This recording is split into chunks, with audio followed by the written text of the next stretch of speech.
A simply supported beam with support A and B. It's 5 meters long, and we have a 10 kilonewton point load at 2 meters from support A and 20 kilonewton load from 1 meter from support B.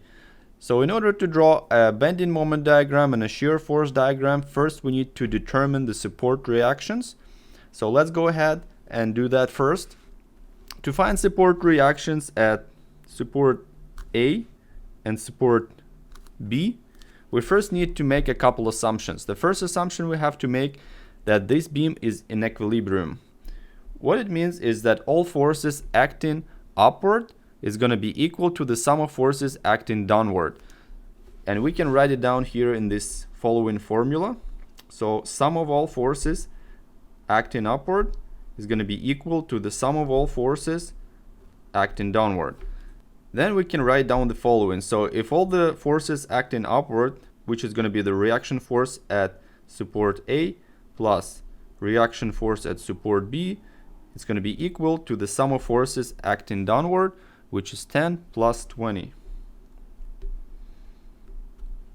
And we get 30 kilonewton.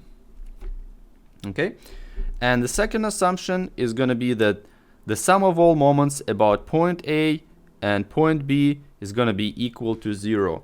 So the sum of moments at A is equal to 0, and sum of moments at B is going to be equal to 0. And what is moment? Moment is the force acting at a certain distance, which means if we have a support here and there is a force acting on this beam here at a distance d, your moment is going to be F times d. Your bending moment is going to be sum of moments acting on the beam to the left or to the right. If the force is acting downward on the beam, it's going to create hogging of the beam. This is called hogging, and it is usually considered the negative, with a negative sign. If we get the force acting upward, it's gonna get the beam to bend like this, which is gonna be called sagging. And sagging is usually with positive sign. So to calculate bending moment correctly, we have to get the right convention sign. And what this means here,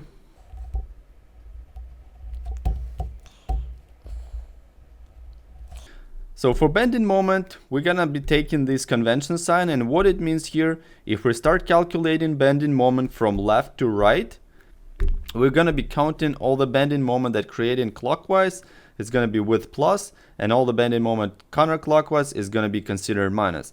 If we go start calculating from the right section to the left, then all the bending moment with the counterclockwise is gonna be plus, and clockwise is going to be minus. So we're just going to keep this bending moment sign convention all the way through this task. Otherwise, we're not going to get the right results. So make sure we follow up to this sign convention. This way, we're going to get the right results. A shear force sign convention is different.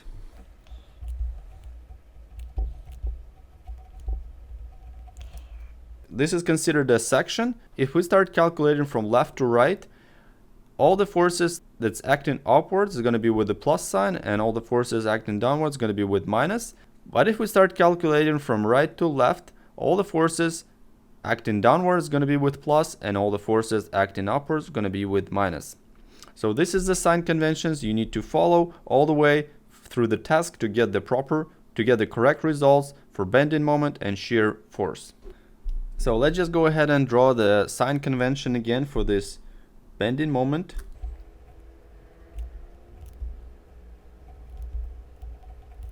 If the sum of bending moments at support A is going to be equal to 0, we can calculate the following. So we start calculating from right to left, which means that if we calculate from right to left, all the counterclockwise moment is going to be with plus, and clockwise moment we're going to be with minus. So first we got here force acting upward, so you have to just kind of put your finger here at this support, and then you can just see where this arrow is pointing, so it's going up, which create counterclockwise moment, and counterclockwise moment is going to be with plus. So what you have to do, you just write RB times, and it's going to be 5 meters because it's 2, 2, 1. So we're going to put RB times RB into 5.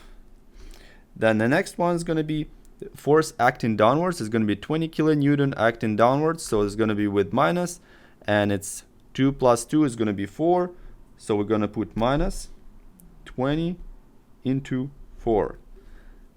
And then also there's another force acting downward here. This is a 10 kilonewton acting at 2 meters, and it's also facing downwards. It creates a clockwise moment. This way you just gotta put minus again, 10 into 2, and we can calculate this again. So it's going to be RB5 minus, this is going to be 80 minus 20, so minus 100, and we're going to equal to 0 because the sum of moments about support A is going to be equal to 0. So we're going to put 0 here, and we keep calculating. So it's R5 is going to be equal to 100, and RB is going to be equal to 20 kilonewton. So we're going to have the force acting upward at support B. The reaction force is going to be 20 kilonewton. And then going back to the assumption number 1, we assumed that all the forces acting upward is going to be equal to the sum of forces acting downward. And we figure that RA plus RB is going to equal to 30 kilonewtons. So we can go back and calculate RA from this equation. So if RA plus RB is our 20 kilonewton is equal to 30 kilonewton, we can easily calculate RA in this case. It's going to be 10 kilonewton. So we got support reaction at RA is going to be 10 kilonewton. As you can see, because forces are not equally spread out, you get reaction force at this support is 10 kilonewton and reaction force at this one is 20 kilonewton. And let's call this point C, and this is going to be our point D. So what we're going to do, we're just going to calculate shear force at B, shear force at C, shear force at D, and shear force at A. Let's draw the shear force convention sign here. So if we go from left to right, all forces acting upwards going to be with plus, and all the forces with minus acting downward will be with minus. If we're going from right to left, it's going to be opposite, so we're just going to keep that in mind. And as we can see here at point B, at support B, we have the force acting upward at 20 kilonewton. And all the forces acting upward, if we calculate from right to left, is going to be minus.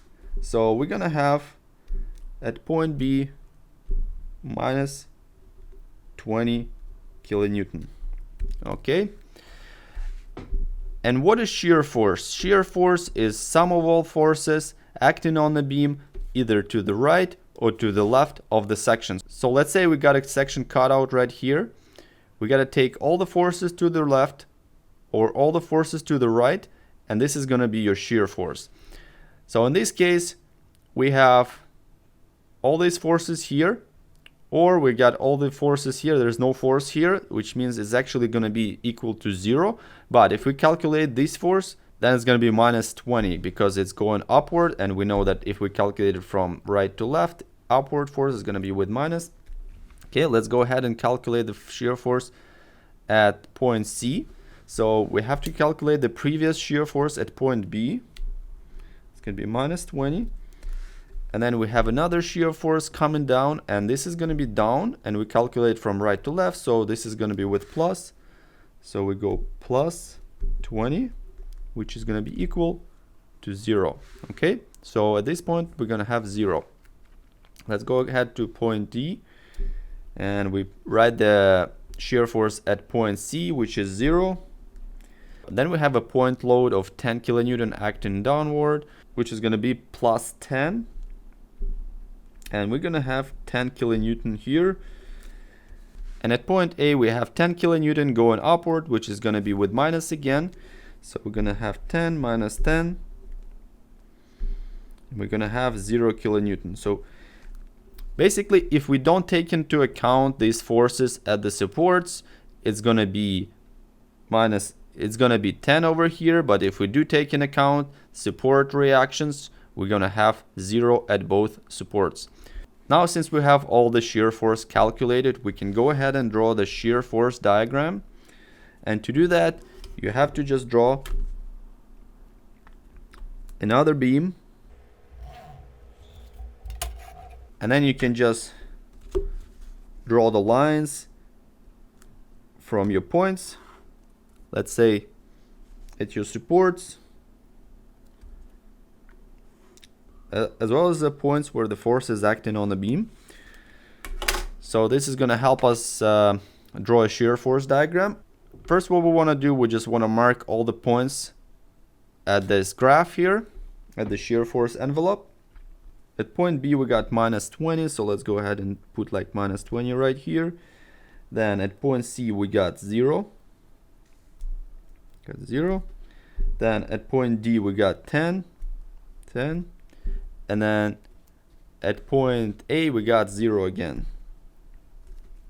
So this first method to do it is pretty simple, but you can also, once you get good at it, you don't have to do all these steps. You can just kind of skip through them and do it much quicker. But in this example, I'm going to show you exactly how it's done so that you can understand how it's done. Once you do understand how it's being done, then you can just skip all these steps. Okay, so let's go start again from right to left. And as you can see, so we have minus 20 and we have no load between B and C. So we just draw a straight line here. And then where we have the point load, we also draw a straight line. And then there is no load between D and C. So we draw another straight line here. Then there is another point load here at D. Then we're going to have to draw another straight line. And then there's also no load between A and D. So we draw a straight line. And then we just connect them all because there is 0 at this one and 0 at the support. So basically shear force at the supports is going to be 0 because there is no extension for the beam. It's just ending right here and there is no force acting past this support and past this support. So it's going to be equal to 0. All the forces above this line is going to be with plus and this is going to be with minus. You can just So here you go. This is your shear force envelope. We're going to be shear force diagram. To calculate the bending moment, we're going to have to start it either from right to left or from left to right. So let's go ahead and start calculating from right to left, okay? So we know that the sum of bending moments at point A is equal to 0 and sum of bending moments at B is equal to 0 as well. So let's go ahead and calculate the bending moment at C and bending moment at D. So if we're starting calculating from right to left, let's go ahead and write this sign convention again. This way we don't forget. So if we're starting from the right and going to the left, all the moment that's counterclockwise is going to be with plus and all the clockwise will be with minus. So bending moment at point C, if we start calculating from left to right, so you just got to put your finger over here at point C and then see that if we're starting calculating from right to left, you only got one force to the right. So, and it creates counterclockwise rotation. We'll just And counterclockwise rotation is going to be with plus if you start calculating from right to the left. So it's going to be 20 kilonewton times 1 because it's 1 meter away from point C. And we get 20 kilonewton meter. Let's go ahead and calculate point D. This one, we have 20 kilonewton acting counterclockwise, which is going to be with plus, so 20 times 3 because it's 3 meters away. And then another force that's going downwards is creating a clockwise rotation, which is going to be with minus, so it's going to be minus 20 into 2 meters. Let's go ahead and calculate it. So that's going to be 60 and that's going to be 40, so we're going to get 20 kilonewton meter. So we're going to get similar result at point D. So right now, this is very simple. This is a very simple example. We got all the bending moment at each point. So let's go ahead and draw the bending moment diagram. I'm just going to extend this. I'm just going to extend these lines a little bit so we have more room to draw a bending moment diagram.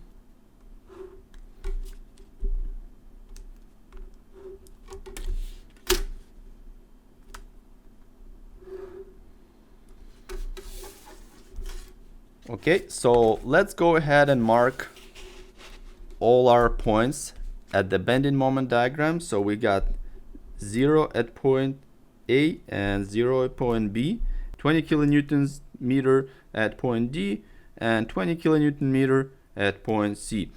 And why I'm drawing this is actually with plus, and lots of times, you know, this is a personal preference, but usually with pluses you want to write below this line. As I explained before,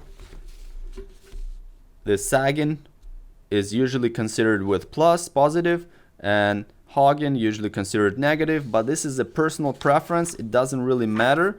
It's not gonna change anything, but it's easier to imagine it this way because you have the force acting downward on the beam and it creates sagging and it creates positive. So if it's going upwards, doesn't really make sense because the force is acting on top of the beam and it's not going to be hogging because of that. So it's sagging. That's why it's more common, but you're going to see that some examples, they show positive above this line and negative above this line. This also makes sense because usually we have positive above this 0 line and negative below. So it's up to you what you want to do, but as long as you keep this constant and don't change it during the examples so that it's easy to understand.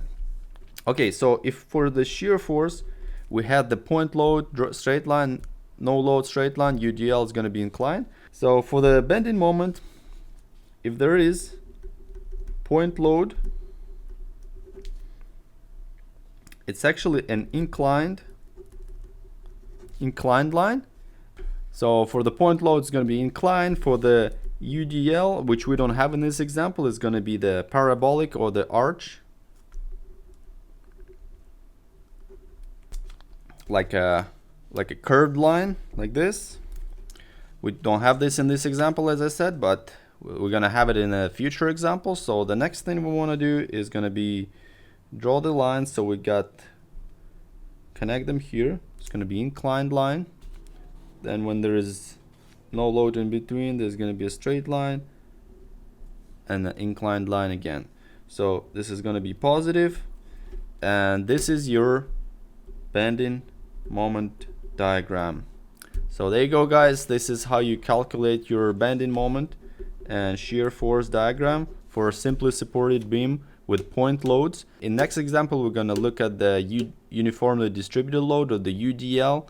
And once you know how to calculate shear force diagram and bending moment diagram for point load and uniformly distributed load, you can combine them together and calculate it all the way, but I'm going to show you how it's done. So hopefully, guys, you find this helpful. If you do, don't forget to subscribe to the channel for more interesting videos. If you have any questions, leave them in the comment section below, and don't forget to click the like button, and I'll see you in the next video. Bye bye.